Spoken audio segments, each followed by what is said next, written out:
صدیقہ رضی اللہ تعالیٰ عنہ سے کہنے لگی کہ اماں میں نے حضور کا زندگی میں دیدار نہیں کیا، مجھے میرے لیے ذرا حضور کا روضہ مبارک کھول دیجئے، میں حضور کے روضے کو دیکھنا چاہتی ہوں۔ اماں نے روضے کا دروازہ کھولا، وہ صحابیہ اندر گئی، نبی کے روضے پہ جب نگاہ پڑی بس ایک چیخ کی آواز آئی، اور اس کے بعد محبت رسول میں ان کی روح قفس انصری سے پرواز کر گئی۔ صحابہ کا یہ عالم تھا محبت کا، تو صحابہ کرام حضور کی جدائی کے لیے سننے کے لیے بھی تیار نہیں تھے۔ یعنی انہوں نے تصور بھی نہیں کیا تھا کہ اللہ کا نبی، نبیوں کا سردار کبھی دنیا سے چلا جائے گا۔ جیسے میں اور آپ، میری اولاد ہے، آپ بھی ماشاءاللہ اکثر صاحب اولاد بیٹھے ہوئے، ہم کبھی یہ تصور نہیں کر سکتے کہ میرے سامنے میری اولاد مر جائے گی، لیکن اللہ کا امر ایسا ہو سکتا ہے، لیکن ہم اس کو سوچ بھی نہیں سکتے کیونکہ محبت عروج پہ ہے، خالص ہے اور عروج پہ کمال کی محبت ہے۔ یہ محبت ہمیں سوچنے بھی نہیں دیتی کہ اپنے پیارے کی جدائی کا سوچو نہیں۔ اسی طرح صحابہ کے دل میں حضور کی اتنی محبت تھی کہ صحابہ سوچتے ہی نہیں تھے اس کو کہ حضور بھی ہم سے جدا ہوں گے، لیکن اللہ کی مشیت تو غالب ہے۔ جب خبر پھیل گئی اصحاب رسول کا عالم یہ تھا، حضرت عمر فاروق رضی اللہ تعالیٰ عنہ جیسے جلیل القدر صحابی، عزم و ہمت کی داستان، جرأت و شجاعت کا پہاڑ، ان کی حالت یہ تھی تلوار اٹھا کے مسجد نبوی کے دروازے پہ کھڑے ہو گئے اور کہنے لگے خبردار اگر کسی نے کہا کہ حضور دنیا سے چلے گئے ہیں، اگر میں نے کسی کی زبان پہ حضور کی موت کے الفاظ سنے تو یاد رکھو میں اس کے کندھوں کو اس کی گردن کے بوجھ سے آزاد کر دوں گا۔ سب سہم گئے، کوئی ادھر بیٹھ کے رو رہا ہے، کوئی ادھر بیٹھ کے رو رہا ہے، کسی کی سمجھ میں بات نہیں آ رہی اللہ یہ ہوا کیا اور آگے کیا ہوگا۔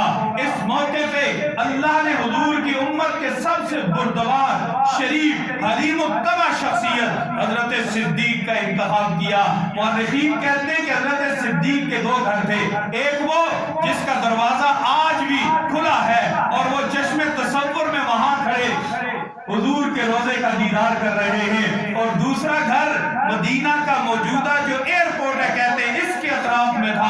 آپ اپنے دوسرے والے گھر میں تھے، آپ کو اطلاع ملتی ہے کہ رسول اللہ دنیا سے چلے گئے۔ جب آئے صحابہ کی حالت دیکھی تو حضرت صدیق نے کہا کہ یہ وقت ہمت کا ہے، یہ وقت جرأت کا ہے، یہ وقت استقامت کا ہے، یہ وقت ڈھارس باندھنے کا ہے، یہ وقت سر پہ ہاتھ رکھنے کا ہے، یہ وقت نبی کے صحابہ کو سنبھالنے کا ہے۔ آپ منبر رسول کے سامنے آئے اور کوئی بات نہیں کی، حمد و صلات کے بعد قرآن مجید کے چوتھے سپارے کی ایک آیت پڑھی، کیا کہا وما محمد الا رسول قد خلت من قبلہ الرسل افئن مات او قتل انقلبتم على اعقابکم ومن ينقلب على عقبیہ فلن یضر اللہ شیئا۔ اے میرے نبی کے صحابہ، محمد الرسول اللہ صلی اللہ علیہ وسلم اللہ کے رسول تھے، اور آپ سے پہلے بھی 1,20,000 کم و بیش نبی اور رسول آئے اور دنیا سے چلے گئے۔ اگر حضور علیہ باللہ شہید کر دیے جاتے یا دنیا سے چلے جاتے تو تم کیا کرو گے؟ دین کو چھوڑ دو گے۔ اگر کوئی دین کو چھوڑے گا تو یاد رکھو وہ اللہ کا کوئی نقصان نہیں کرے گا، وہ اپنا نقصان کرے گا۔ اور اس آیت کی تشریح میں حضرت صدیق کی زبان پہ ایک الہامی جملہ جاری ہوا۔ وہ الہامی جملہ کیا تھا؟ اے میرے نبی کے صحابہ، جو حضور کی عبادت کرتا تھا، یاد رکھو حضور دنیا سے جا چکے ہیں، لیکن جو اللہ کی عبادت کرتا ہے اللہ زندہ تھا، اللہ زندہ ہے اور اللہ زندہ رہے گا، اللہ زندہ رہے گا۔ حضرت عمر فرماتے جاگ کے بیٹھے سارے، میری تقریر میں سویا نہ کریں، جاگ کے بیٹھے، کیونکہ کام کی بات ہے نا، کوئی فائدہ ہو، صرف شور کرنا تو مقصد نہیں ہے۔ اسی سارے حضرات جاگ کے بیٹھے توجہ سے بات سنیں تاکہ کوئی ہمیں فائدہ ہو۔ جو آج کی نشست ہے یہ کام کی بن جائے، سوئے کوئی بھی نہ۔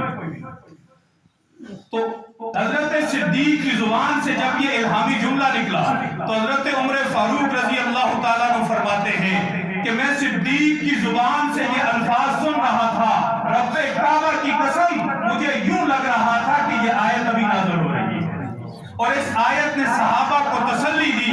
اب اگلا مارکا امت میں افتراق ہو رہا تھا.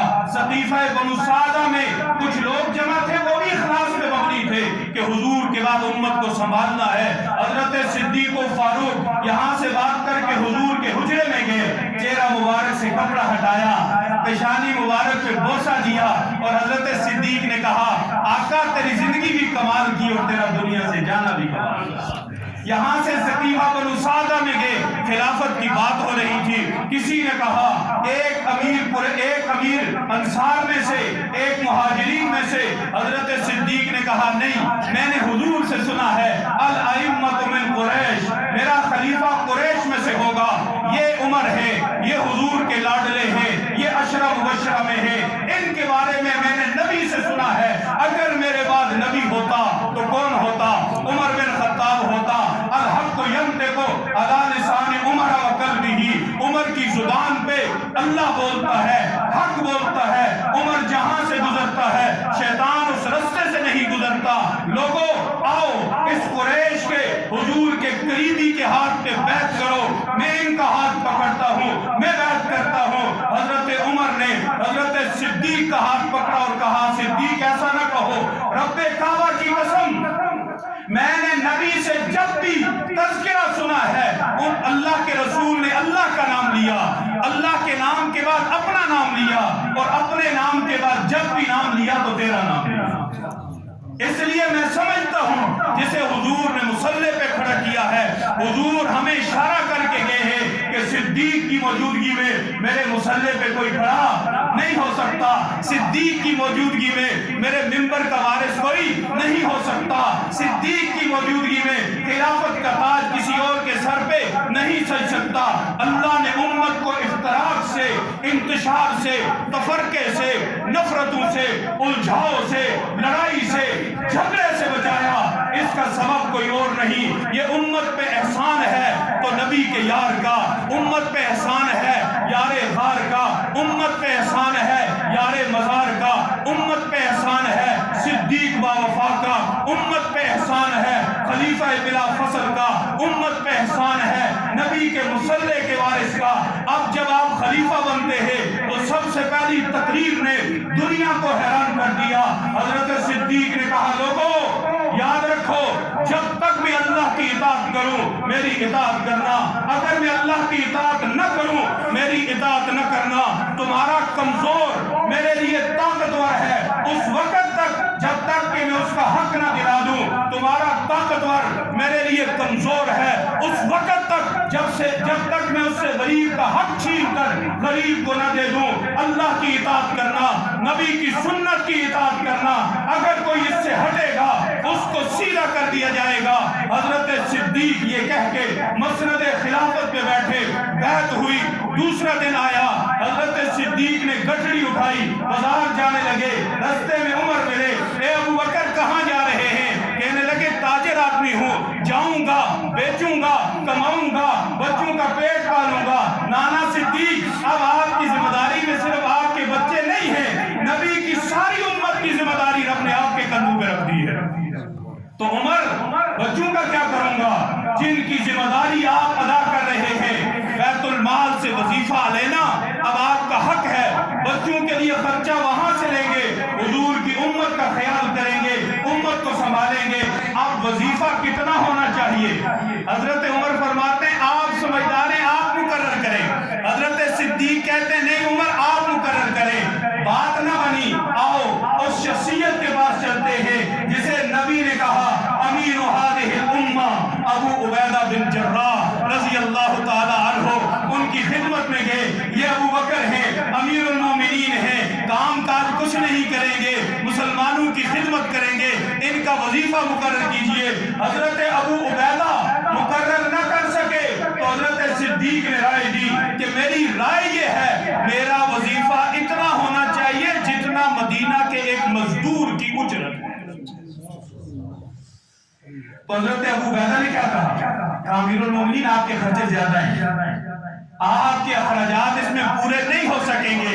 تو اس محسن امت نے احسان کیا مزدور پہ اور کیا کہا کہ یہ نہ دیکھو کہ میرے خرچے پورے نہیں ہو رہے، اگر میرے خرچے پورے نہ ہوئے تو میں مدینہ مدینہ کے مزدور کی اجرت بڑھا دوں گا کہ جب میرا خرچہ پورا نہیں ہوتا تو اس کا خرچہ کیسے پورا ہوگا۔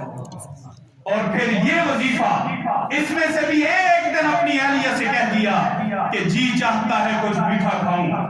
اہلیہ نے کہا گھر میں تو کچھ بھی نہیں ہے، پیسے تو ہے نہیں، میٹھا کہاں سے بنائیں گے؟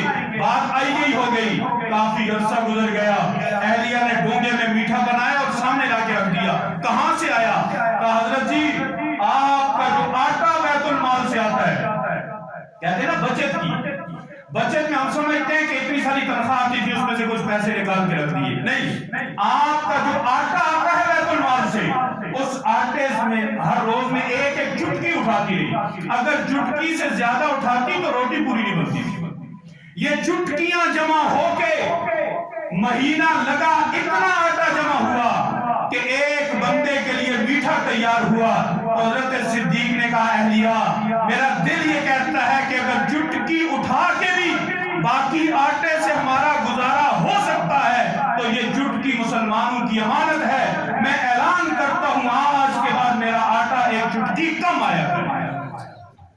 محسن امت نے غریبوں کا احساس کیا، غریب کو اپنے پاؤں پہ کھڑا کیا، اپنے لیے مراعات کا نہیں سوچا، یہ نہیں کہا کہ میں حکمران ہوں مجھے استثناء ہے، میں قانون سے بالا ہوں، میں قانون سے مبرہ ہوں، میں قانون سے برتر ہوں۔ اب حضرت صدیق کے لیے یہ جو مسند خلافت تھی یہ بھی اللہ کا انتخاب تھا۔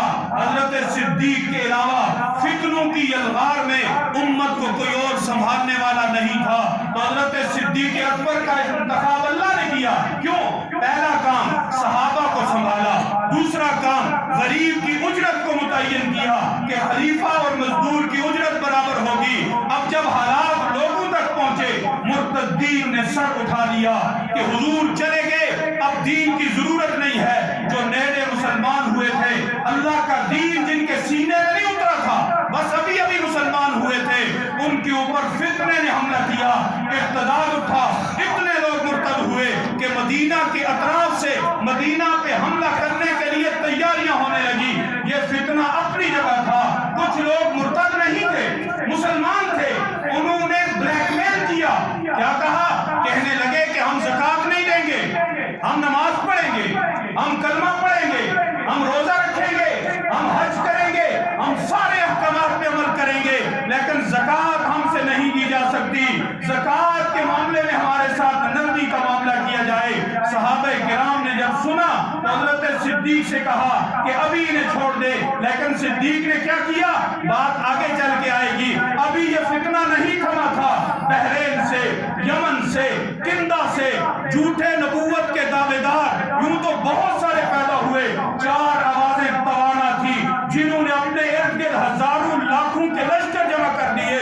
ایک طرف یمامہ میں مسیلمہ کذاب تھا، ایک طرف بحرین میں اسود عنسی تھا، ایک طرف سجا بنت حارث ایک خاتون تھی، اس نے کہا میں نبیہ ہوں، کسی نے کہا حضور کے بعد نبی نہیں ہوگا، اس نے کہا تو بات ٹھیک ہے، حضور نے کہا تھا کہ میرے بعد کوئی مرد نبی نہیں ہوگا، میں تو عورت ہوں، عورت کی پابندی وہ نبیہ نہیں ہو سکتی حضور کے بعد، لاؤ مجھے دکھا دو، میں اپنی نبوت کے دعوے سے رجوع کر لوں گی۔ ایک بہت بڑا فتنہ تھا، تو ریحہ اسدی اس نے نبوت کا دعویٰ کیا، چار مضبوط لوگ، اور اس کے ساتھ ساتھ جیش اسامہ، حضرت اسامہ بن زید رضی اللہ تعالیٰ عنہ، حضور کے چہیتے، حضور کے متبنہ، حضرت اسامہ بن زید، زید بن حارثہ کے بیٹے، حضور نے ایک لشکر تیار کیا، اور اس کی سربراہی حضرت اسامہ، عمر کتنی ہے؟ 17 سال، اور ان کی ابتدا میں حضور نے کس کس کو دیا؟